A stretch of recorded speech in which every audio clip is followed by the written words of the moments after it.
বাঙালি বিয়ে সিরিজের একদম শেষ লুক অর্থাৎ কিনা বউ ভাতের লুক নিয়ে আমি আজকে চলে এসেছি। দুপুরে ভাত কাপড় রিচুয়ালের পরে নতুন বউকে ঘি ভাত পরিবেশন করতে হয় সকল আত্মীয় স্বজনকে। আর এই রিচুয়ালটিকেই এক কথায় বলে বউ ভাত। এই দিন সন্ধ্যাবেলায় আত্মীয় স্বজনের বাইরেও বহু পরিচিত বন্ধু বান্ধবের সমাবেশ ঘটে, তাই এই দিনের সাজ নিয়েও ব্রাইডদের বেশ অনেক আশা স্বপ্ন জড়িয়ে থাকে।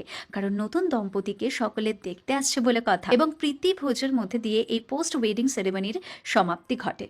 এই দিনে সাধারণত সাবেকি সাজিয়ে দেখা যায় ব্রাইড গ্রুমকে, কিন্তু সকলের ব্যক্তিত্ব সমান নয়, তাই পছন্দগুলো কখনো কখনো ভিন্ন হয়ে যায় এবং অনেকেই বাঙালি সাবেকি পোশাক ছেড়ে লেহেঙ্গা বা ব্লেজার স্যুট এগুলোতেই স্বচ্ছন্দ বোধ করে। তবে আমার লুকটি আজকে থাকলো বাঙালি সাবেকি আনাকে মাথায় রেখেই, চওড়া করে সিঁথিতে সিঁদুর, মাথায় ঘোমটা দিয়ে। তবে এটা তো গেল আমার বাঙালি বিয়ে সিরিজের শেষ লুকবুক। তো এই 7টা লুকের মধ্যে সব থেকে পছন্দের লুকটা কোনটা ছিল তোমার জন্য? জানিও কমেন্ট সেকশনে। আপাতত বিদায়।